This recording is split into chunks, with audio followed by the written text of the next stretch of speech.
Hey everyone, so today we're going to be learning in class about the Third World Liberation Front and the Black Student Union at UC Berkeley and San Francisco State College, um, which was who went on a student strike in 1968-69 that eventually led to the origins of the first ethnic studies departments in the United States.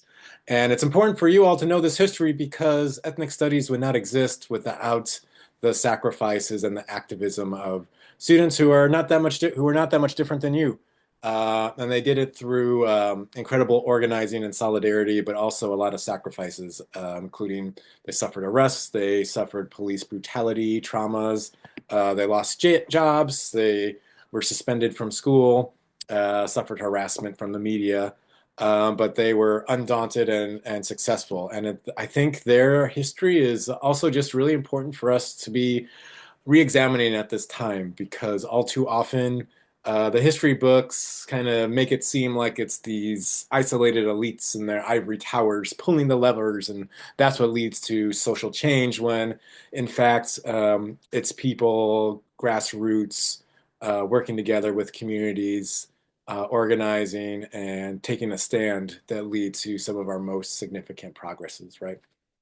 But before we start, I want you to try and start seeing if you can put yourself in the shoes of these activists who they were people of color and Native people who were among some of the first students to enter the UCs and these universities, that had been almost entirely white until then. So I want us to do this Mentimeter. Um, uh, the, and the question that I want you to ask is, was there a time when someone or something at school made you feel like you didn't belong? And if so, summarize it in a sentence. And so I'll just say to the committee, I like using this interactive Mentimeter because it gives students an opportunity to uh, chime in anonymously, and I end up getting a lot of great feedback. And so I just populated the Mentimeter with some possible examples to show you what it looks like, and so students get to see each other's answers popping up as they answer. When they go to this website, they put in a code and they put in the answer there, and it starts popping up here. And then from there, after we see that, I would ask them just to reflect on about these answers, and I imagine they would see a lot of surprising answers. Students might talk about economic issues, they might talk about feeling discriminated against, or just isolated or treated like imposters. And I want them to just talk to pair and share and talk with each other about what stands out from these answers, and to think about, are there some institutional causes for these experiences? And if so, how and who could help make changes for these institutional causes? And then I'm assuming that would lead to a good discussion about why the folks at the Third World Liberation Front started their movement. So before we talk about the Third World Liberation Front, it's important to understand that higher education was based in white supremacy from the very outset. Um, it was originally founded as this place for Anglo-Saxon elites to rub shoulders and kind of establish their elite network as much as gain an education for the work to join the workforce or anything like that. It's only in the 1920s when you start to see what resembles college admissions like today, but those were specifically designed to exclude Jewish and non-white people who were starting to gain more, social capital. For instance, the SAT, the original SAT, was specifically tailored and designed to make sure Jewish people and people of color were not able to get in or far less likely to get in. Then you start seeing colleges open up after World War II. The GI Bill provides a lot of scholarships to veterans, and then it kind of it starts to democratize the university system a little bit. More Jewish people start being able to get in. You see a lot of different kinds of people of different European descent come in, and also some people of color. And it wasn't until 1965 when the Higher Education Act passed that we really started to see, some semblance of the modern infrastructure that helps students of colors and other marginalized students access this system. That really still hasn't been designed for them, right?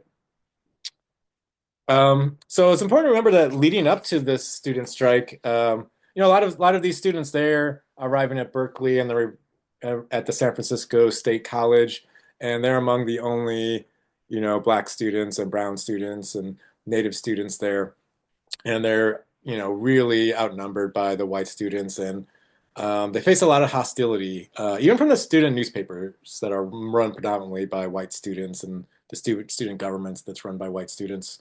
But it's also this really intense time of activism and resistance. There's the anti-Civil War movement happening. The Civil Rights movement is going on. And the Black Panther Party is very influential to the Black Student Union in particular in San Francisco. And they are this group that's not just thinking about how do Black people gain equality in America. They're thinking about how do we create communities and institutions that are for us, by us. How do we? Because that's the best way we're gonna progress as a people. Some would call that a form of self-determination, right? And when the students started getting together, they created this very precise list of demands. It was about, they said, gaining self-determination of their education. They wanted, the Black Student Union, for instance, they wanted Black professors designing Black curricula for Black students to become scholars to help the Black community and use their expertise to help the Black community. And they wanted to see the enrollment of more students of color, the hiring of more faculty of color. And interestingly, they wanted students to be far more involved as decision makers over matters of curricula and over matters in overall in the college system, which is a far cry from what's happening today. And Lenata Warjack, she's a famous Native activist who's involved in this movement, and I thought she sums it up very well. That she wanted a mainstream education on one hand, but on the other, she didn't want to lose herself in the Western mainstream of the white man, as she puts it. And what that means is, they want curricula, they want classes that they identify with culturally, and that doesn't force them to conform or assimilate to white ideas of expertise and whose history is important and valid, right? And so at this point, I would show the students this really excellent KQED video. It's only 4 minutes, but it shows a lot of vignettes of the marches, the police crackdowns. It gives them a real good visual of and a sense of just what it was like to be protesting back then. And I think it'll raise a lot of questions for them. And so, and I think it would be good to I can respond to the in the lecture to their questions that might come up or what's most interesting to them. And so like there was a lot of things going on in this leading up to this strike. It's important to know before they took, this incredible step to do a 5 month strike, they were trying to work within the system. They were negotiating with officials at San Francisco State, the Black Union was, Black Student Union, but they were getting the runaround, they said. They couldn't ever talk to the people who were actually making decisions. And so they just had endless meetings that weren't going anywhere, and it was very frustrating. There was also a controversial firing of a Black teacher who was seen as too radical, that really stoked activism. And the student newspaper at San Francisco State in particular was just really ratcheting up the racist attacks. They even tried to convince the college to turn away a $100,000 grant that would have provided more funding for Black and brown students to attend there. And originally they thought the strike would be 2 days, but it lasted for 5. Um, and they called themselves the Third World Liberation Front because they saw themselves as all the people of color and the brown people, the people who've suffered colonialism. If they got together, they believed they could win, and they wouldn't necessarily win alone. And so they conducted strikes. They shut down classes, something like 50%, or I think only 37% of the classes actually met, and less than 50% of them, there were less than 50% of the students in attendance. They did a lot of media, they did press conferences, they did negotiations with administrators. but the governor at the time, Ronald Reagan, he called a state of emergency and sent the police and National Guard in to repress the students, and there were a lot of violent crackdowns and a lot of more than 500 arrests occurred over the 5 months.